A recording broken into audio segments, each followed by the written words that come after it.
Kambuwa kuri 11 ba APR na bamwe muri bo bashobora kuza kugira amahirwe yo kwigaragaza bakigaragariza umutoza mukanya twavugaga kuri Hakim twavugaga kuri Gilbert nawe kuri kabiri kuko Ombalenga Fitina dahari ariko Pacifique nawe yakeneye umwanya wo kuza gukonfirma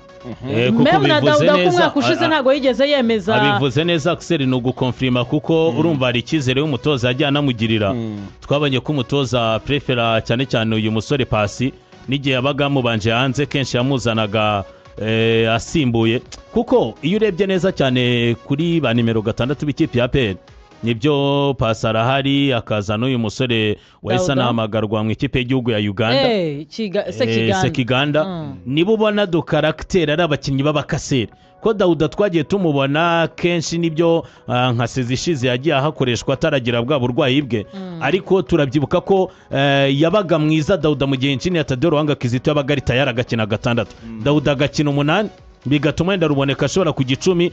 Dauda akagira ubwo bwisanzure mu mikinire akagira nawe uburyo akina yegereye imbere kuko arabikunda ni ball carrier zigutwara umupira zigutanga ayo mapasi agira amashoti ya kure nayo nindi karita agira wenda atana sange n'abakinnyi benshi muri APR muri mediane kuko kenshi benshi nago yo makarite bafite sibye rubone kujya ubigerageza rero Pasi kuba yabona umwanya kuri nimero 6 Sekiganda ari mu ikipe y'igihugu ya Uganda ataranakinnye cyane mu gihe yari ataragenda akiri muri APR Pasi nawe ibyo yakora ariya byarushaho kuremamo icyizere cyane umutoza no kwemeza umutoza akambwira ati kenshi ungirira icyizere nanjye nkwiye icyo cyizere wenda ku buryo yamutekereza mu gihe Sekiganda bitakunda cyangwa se yaba yaje ntahite nawe yemeza umutoza ikindi kintu kirimo numvishe ni kuri Memerdaw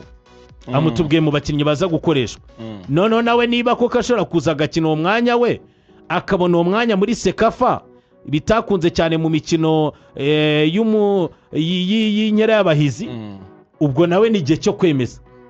igihe cyo kwemeza kandi kugira ngo bwibeze umutoza numvishe umutoza intego yajyanye muri Sekafa ubwo ndagaruka ku magambo yatangaje mbere yuko bajyayo na nyuma bagezeyo mbere yuko bajyayo yaravuze ngo uyu ni umwanya wo kugira ngo twereke abakunzi ba APR ko ibyo twarimo byari nka pre-season bavuga ngo match y'uyu munsi bakinana Bumamuru niyo match ya mbere iri umwaka w'imikino kuri bo bavuga ngo niyo match ya mbere itanga amanota bagiye gukina kubera ko nyine y'abahizi yari imikino ya pre-season bari bakina imikino y'ishuti ariko match y'uyu munsi ya Bumamuru niyo match ya mbere itanga amanota mu bintu bibara ariko twabyita ibajyana kwinjira muri kimwe cya kabiri no gutangira urugendo rwo kwinjira muri kimwe cya kabiri cya Sekafa yabwiye aba bakinnyi ngo amakuru mva na Tanzania irabwiye ngo nta mukinnyi urizera kuba ari ugomba kubanzamo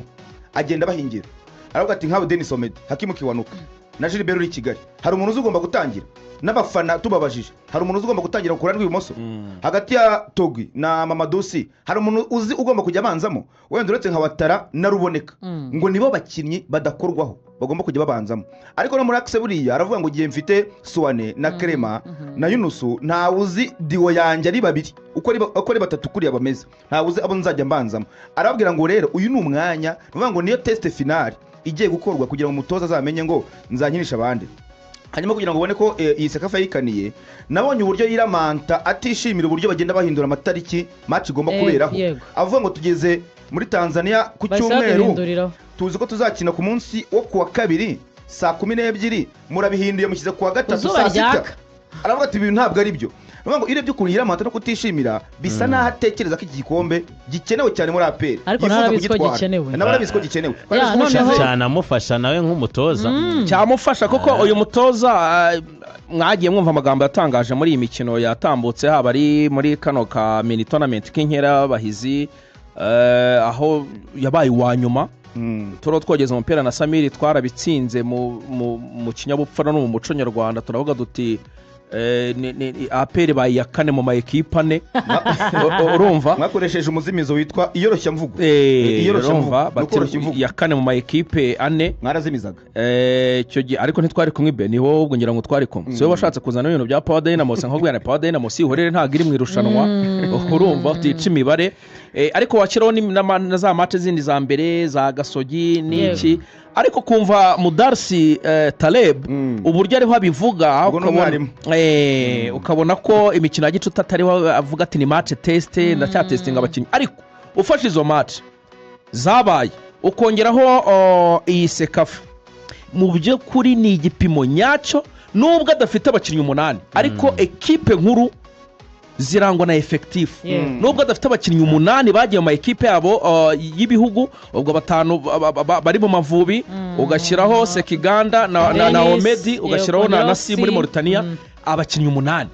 ni umwanya mwiza wo kongera kugerageza n'abo bandi nka ekipe izitabira amarushanwa kandi menshi akomeye ubona ahandi henshi twajyaga tubona ama ekipe akomeye usanga hari squad bakoresha muri shampiyona n'indi bakoresha mu mikino wenda nyafurika muri matches zikomeye ngira ngo rero nyuma y'aha ngaha nta rundi rwitwaza kuri kocha kuri Tarek icyo kintu uvuze ubwo cy'abakinnyi benshi wenda bari no banahamagaye 8 buri ufite access yawe kuko access tubyemeranye ko yose arayifite Yego. afite Clement na Yunusu n'umusimbura wabo Swan Yego. akagira wenda tubyemere ko aba fullback bombi badahari ariko nabo cyane cyane nda Claude niyo twareba kuba Kagege yasubirana umwanya yahoranye nticyaba ari igitangaza Yego. jya hagati rubone kumufite we na niyo piyo muri mediana nabivuze neza Iberi mutoza kugira ko ari umukinnyi wakwizera umwanya akakanya Dauda aragenda yinduranya na pasi wenda Sekiganda wagiye atarakaba umwanya tutaramenya niba koko 100% awicayemo Mamadou Sine wari watangiye kwemeza ko ari we wahagarara kuri point ariko na Togwimeri yaragiye atwereka ko kuri umunsi kuwundi agenda yinduka akatwereka ko ashaka kuba ari ikibazo cya fitness ariko ari umukinnyi kuko wabaye umunyamwuga wakinnye kuri elite level akaba afite nawe tushe ku kirenge yaratangiye kugenda anatwereka ko no gukina na bagenzi be agenda bimenyera neza cyane Kiwanuka December Kiwanuka twagiye tubona agenda nawe abundi wundi turibuka match yakinnye kuri match ya polisi n'umutoza amwereka ko noneho yamutekereza ku ruhande rw'ibumoso kuko kenshi twaravuze tuti Gilbert Barafinda ni umukinnyi mwiza wihuta ariko tushi ya nyuma icyo ukoze umupira ugeze mu rubuga rw'amayene ese urapasa abagenzi bawe ni igihe cyo gutsinda ese uragaruka ukinane na bagenzi bawe hari block adversaire yakoze itatuma tubona igitego ubwo bwenge nyine ubona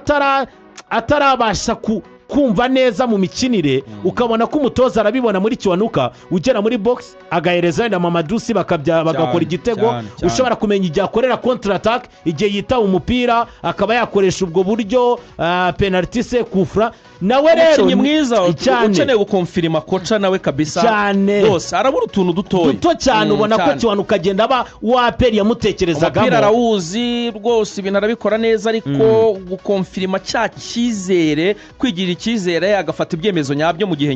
gikwiriye niko kantu kabura kandi Kiwanuka nawe murabizi ko mu minsi ishize yahamagarwaga mu ikipe y'igihugu ya Uganda Cranes ubu ntago hamagawe ibyo nabyo ni ibintu bishobora kumumotiva kubona ko mugenzi we bazanye Omeda agiye Sekiganda ugikireje ubundi ukiza aragiye arabizi neza yuko hari indi window ya FIFA mu kwezi gutaha kwa 10 aravuga ati bongeye bakampamagara nza agaciro ko guhamagarwa mu ikipe y'igihugu n'ibintu ushaka kumumotiva yo ni ikipe ya APR Football Club iza gutangira uyu munsi ku isaha 6 ikina n'ikipe ya Bumamuru yo mu gihugu ikipe ya Bumamuru wenda reka tuyigarukeho gatoya cyane adversaire ikipe ya APR ikipe ubundi iza kuba Bumamuru byari kwishyira hamwe navuga kwama district cyangwa se amakomine kuko bagize batya bahuza amakomine kuko nk'iyi isobanura Buganda ndetse na Bukinanyana mu gihe iyima isobanura amabanyi mu gihe ni Mugwi ndetse na Mugina Runi Rugombo